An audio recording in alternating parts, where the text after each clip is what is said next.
in Sri Lanka. According to the Agence France Presse, the AFP, Sri Lanka said on Monday it believed a local Islamist extremist group was behind deadly suicide bomb blast that killed nearly 300 people as it ordered a national state of emergency beginning on midnight. Government spokesman Rajitha Senaratne said investigators were looking at whether the National Tawheed Jamaat, NTJ group, had international support for the deadly Easter Sunday attacks on churches and luxury hotels. So far, 24 people have been arrested in connection with the attack. So this is a large, coordinated attack. Apparently, there were 7 suicide bombers who detonated near simultaneously in different spots. No details were given about the people who were actually arrested yet. Little is known about this particular group, but documents seen by the AFP show Sri Lanka's police chief issued a warning on April 11th, so not very long ago at all, within the last couple of weeks, saying a foreign intelligence agency had reported that the group was planning attacking churches and the Indian High Commission. The group had previously only been linked to vandalizing Buddhist statues, so all sorts of tolerance and wonder from the radical Muslim world again. Senaratne said of the deadly attacks, "We don't see that only a small organization in this country can do all that. They think that this was created by outside support as well. They say we are now investigating the international support for them and their other links, how they produced the suicide bombers here, how they produced bombs like this." The death toll from Sunday's attacks rose dramatically on Monday to 290, including dozens of foreigners. It's the worst atrocity since the country's civil war ended a decade ago. More than 500 people were injured in the assault that saw suicide bombers hit 3 high-end hotels popular with foreign tourists and 3 churches, unleashing carnage in Colombo and beyond. 2 additional blasts were triggered as security forces carried out raids searching for the suspects. Presumably, these places had been booby-trapped as well. When folks look at the casualty statistics in areas like this, what they tend to often do is look at the deaths and not at the injured. Well, knowing some people who have been injured in terrorist attacks, the injuries are often devastating and life-demolishing in nearly the same way that a KIA would be, in nearly the same way that being killed on scene would be. I mean, people lose limbs, people are mentally crippled from these attacks if they're hit in the head, people lose years off their lifespan. I mean, it's so pretend that this is just about the 290 dead. Obviously, the 500 injured plays into this as well. Police also found 87 bomb detonators at a Colombo bus station as well. So obviously, all of this is extraordinarily scary and devastating. The government has announced that the victims' families and the injured will receive some government compensation. They say that they'll compensate all the people who died, which is about 100,000 rupees for their funeral expenses. So 100,000 rupees is not all that much money, unfortunately, but you know, the government is going to do what they're going to do. It's about $1,000, $1,400 in American currency. The health minister has said that authorities were warned full 2 weeks before the attacks. They had the names of the attackers, but that information was not shared with the prime minister. The president has the portfolio of defense. This is the only country where when the prime minister summons the Security Council, they don't assemble. Minister Senaratne said, "We're not trying to evade responsibility, but these are the facts. We were surprised to see these reports." So it looks a lot sort of like the Chinese wall that was created between the FBI and the CIA in the United States prior to 9/11. It looks like the health ministry apparently not only knew about the attacks, they knew the names of the potential attackers, but the prime minister didn't actually have that information, and the president and the prime minister weren't talking to one another. So obviously internal government issues there. Now, there is something odd about the reaction to these attacks. There's something very odd about the reaction to these attacks. So in the aftermath of the Christchurch attacks in New Zealand, everyone came forth and they said, it's time to re-examine and it's time to examine the relationship between white supremacy and Islamophobia, between the slaughter of innocents at a mosque in Christchurch, New Zealand, and the evils of white supremacy. And that was perfectly appropriate. The evils of white supremacy are indeed evil. And looking at white supremacist groups and looking at the evil they perpetrate is well worth looking into. I don't know a good-hearted person who avoided this conversation. We did, I think, 2 or 3 full episodes on exactly this issue after Christchurch. And yet, oddly and strangely, folks on the left seem unwilling or unable to acknowledge that what happened here was a radical Islamist terror attack. So Hillary Clinton tweeted this out, quote, this was in the aftermath of Christchurch. In the aftermath of Christchurch, I want you to compare and contrast Hillary Clinton's tweets on Christchurch and what just happened in Sri Lanka. And Christchurch was awful, and it was evil, and 50 Muslims were killed. About 6 times as many people were killed in Sri Lanka on Sunday during Easter, which is in fact a holy day. So this is a pretty apples-to-apples comparison. Hillary Clinton tweeted this in the aftermath of the Christchurch attacks. Quote, "My heart breaks for New Zealand and the global Muslim community. We must continue to fight the perpetuation and normalization of Islamophobia and racism in all its forms. White supremacist terrorists must be condemned by leaders everywhere. Their murderous hatred must be stopped. Okay, contrast that, which is a very strong statement about the victims, right? It states who the victims are, it states who the perpetrators are, and it states that their ideology must be fought. Contrast that with Hillary Clinton's comments after nearly 300 people are murdered while going to church during Easter in Sri Lanka. So here's what she said about Sri Lanka. Quote, "On this holy weekend for many faiths, we must stand united against hatred and violence. I'm praying for everyone affected by today's horrific attack on Easter worshipers and travelers in Sri Lanka." Okay, so do you notice the difference? No clear explanation of who was targeted. Easter worshipers, not Christians, Easter worshipers. Also, a holy weekend for many faiths. Well, I would be the other faith for which this is a holy weekend, right? This is Passover, so this is Pesach for me. I would be the other faith for which this is a holy weekend. It's Easter, and it's Passover also. We weren't targeted this weekend. There are lots of other weekends on which Jews are targeted. There are lots of days on which Jews are targeted that are not holy days. This was not one of those days. This was a day in which Christians were targeted in Sri Lanka. This was an attack specifically on Christians, not about a holy weekend for many faiths. It was specifically about Easter. It was not about Pesach. It was not about Passover. When she said we must stand united against hatred and violence.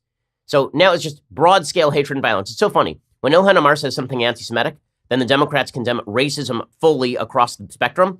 When a white supremacist does something evil, we condemn white supremacy. So if it's a form of evil, if it's an evil ideology that kills lots of people, but is not white supremacy, then we just condemn evil generally. But when it's white supremacy, we condemn white supremacy specifically. We should condemn white supremacy specifically. This is not an argument to whitewash white supremacy or to water down criticism of white supremacy. The opposite. It is an argument to continue to focus in on that and also to focus in at least a little on radical Islam, which is responsible for exponentially more deaths worldwide than white supremacy is. I'll give you the statistics in just a second. I mean, that tweet from Hillary, that contrast is really stunning. On this holy weekend of many faiths, we must stand united against hatred and violence. What kind of hatred? Any clues? Do we have any clues? Well, it turns out one of the bombers, one of the guys arrested, one of the planners of this, his name is Mohammed. Do we have any clues as to who this may have been? It turns out that there was an Islamist group that the government knew about and has already taken credit for this. Any clues at all, guys? Or is it just generalized hatred and violence? The same sort of hatred and violence as when my son pushes down my daughter. Like, what kind of hatred and violence are we talking about? Any specifics? Okay, Barack Obama did the same thing. Here's what he did in the aftermath of Christchurch. "Michelle and I send our condolences to the people of New Zealand. We grieve with you and the Muslim community. All of us must stand against hatred in all of its forms." So he grieves with the people of Christchurch and the Muslim community more generally. Here's Barack Obama in the aftermath of what just happened in Sri Lanka. He tweeted out, "The attacks on tourists and Easter worshippers in Sri Lanka are an attack on humanity. Not on Muslims everywhere, on humanity, generally. On a day devoted to love, redemption, and renewal, we pray for the victims and stand with the people of Sri Lanka." Is it forbidden to say Christians? Are we not allowed to say the words Christians? Obama's is not as bad as Hillary's, by the way. Hillary's is much worse. Hillary comes forth and she says, we have to fight Islamophobia in all of its forms and white supremacy in all of its forms. And then radical Muslims go and kill a bunch of Christians at church on Easter Sunday. And it's hatred and violence are really bad, guys. I can't really get more specific than that. Don't know how to get more specific. You know, Obama, you can at least make the argument that by Easter worshipers, like I don't think the Easter worshipers part of this silliness is the worst part of it. I think that it is indicative of a failure on the part of many people on the left to single out Christians as victims, because that does not fit within the intersectional hierarchy. In the United States, the intersectional hierarchy for the left is the suggestion that we know, just based on our own experiences, based on anecdotal evidence, we know who are the most victimized groups in America. Those victimized groups are transgender people and black people and Muslims. Those are the people who are most victimized in America. Never mind the hate crime statistics that say that on a per capita basis in the United States, Jews are the most victimized. And never mind the global statistics that say on a global basis, Christians are the most victimized group on planet Earth. There's a Pew report from June of 2018 that specifically says this. This is not me just making up that Christians are the most victimized religious group on planet Earth. They are. According to Pew Research Center, the center's report on religious harassment in 2016 found that Christians were harassed in 144 countries, up from 128 the year before, while Muslims were harassed in 142 countries, up from 125 in 2015. By the way, that's kind of astonishing considering that there are many, many more officially Muslim countries than there are officially Christian countries on planet Earth. There's 50-odd officially Muslim countries on the planet. And there are, how many officially Christian countries are there? A couple in Eastern Europe that I believe are officially Christian, where they say that there's a state religion.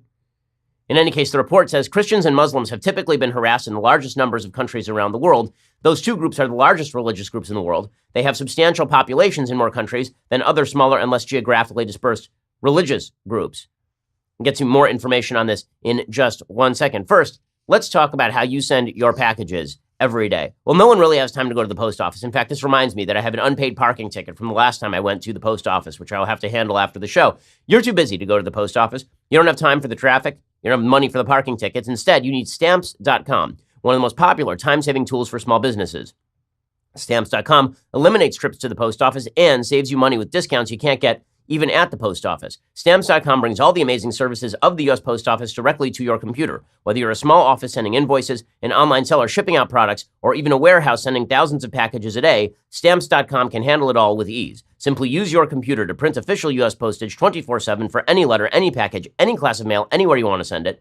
Once your mail is ready, just hand it to your mail carrier or drop it in a mailbox. It is indeed that simple. With Stamps.com, you get 5 cents off every first-class stamp, up to 40% off priority mail. Not to mention, it is a fraction of the cost of those expensive postage meters. Stamps.com is a no-brainer. It saves you time, it saves you money. It's no wonder over 700,000 small businesses already use Stamps.com. Right now, my listeners get a special offer that includes a 4-week trial plus free postage and digital scale with no long-term commitment. Just go to Stamps.com, click on the microphone at the top of the homepage, type in code Shapiro. That's Stamps.com and enter Shapiro for that special awesome deal. We use Stamps.com in the office for a reason, and you should too. Like most small businesses, we want to save money. Stamps.com allows us to do that and saves us time as well. Stamps.com and use code Shapiro. So as we say, the Pew Research Center found that Christians are in fact the most persecuted religious group on planet Earth, not on a per capita basis, but on a generalized basis.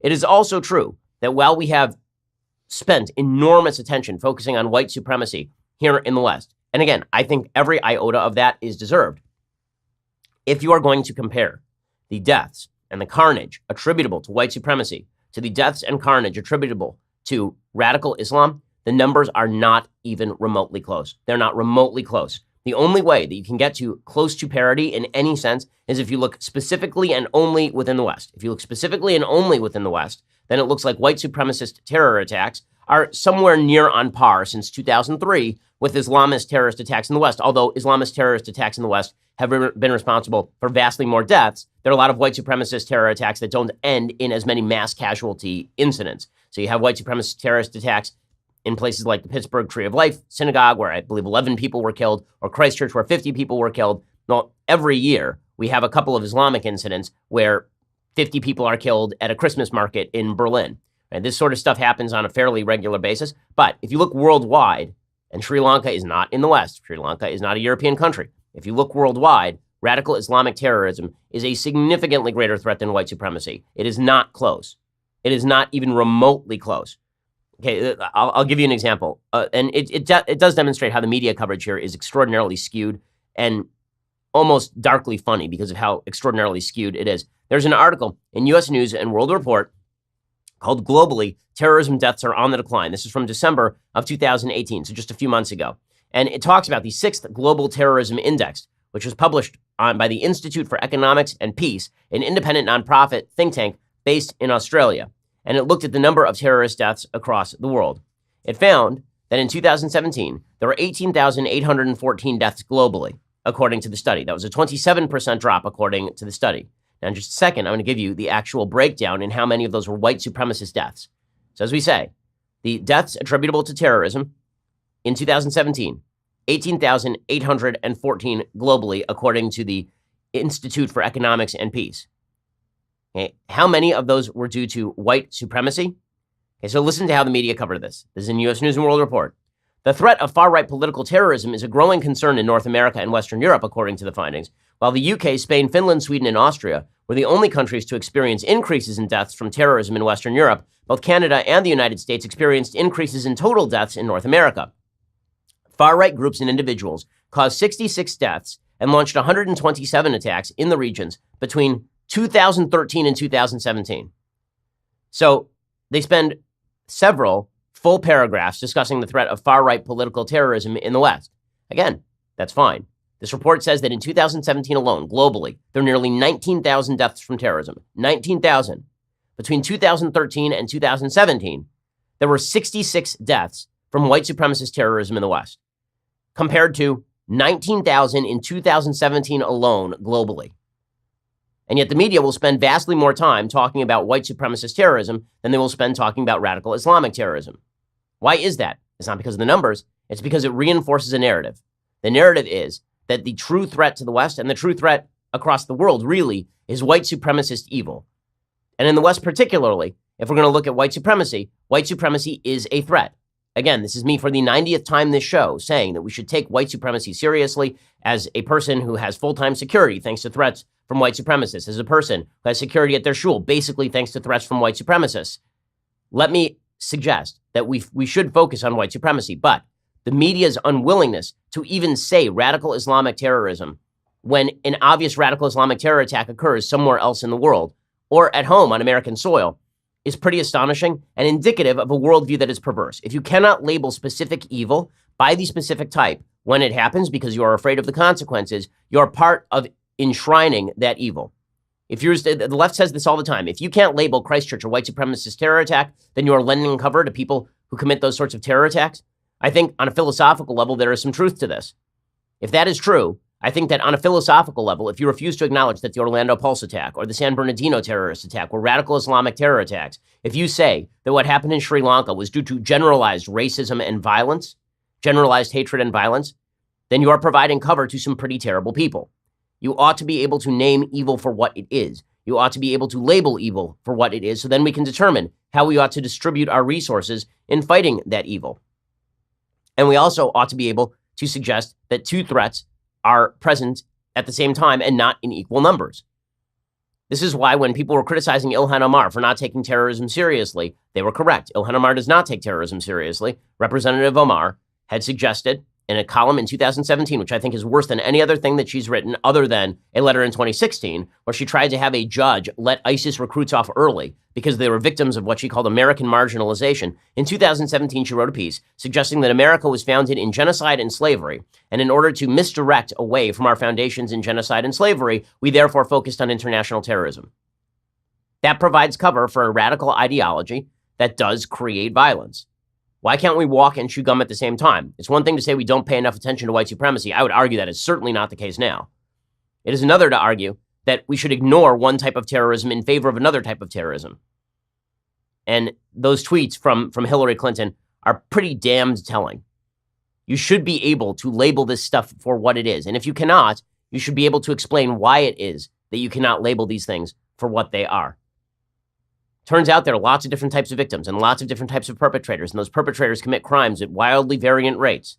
And particularly when you are talking about problems abroad and violence abroad, radical Islam has bloody borders. Radical Islam does create the vast majority of terrorism worldwide. It is not even close.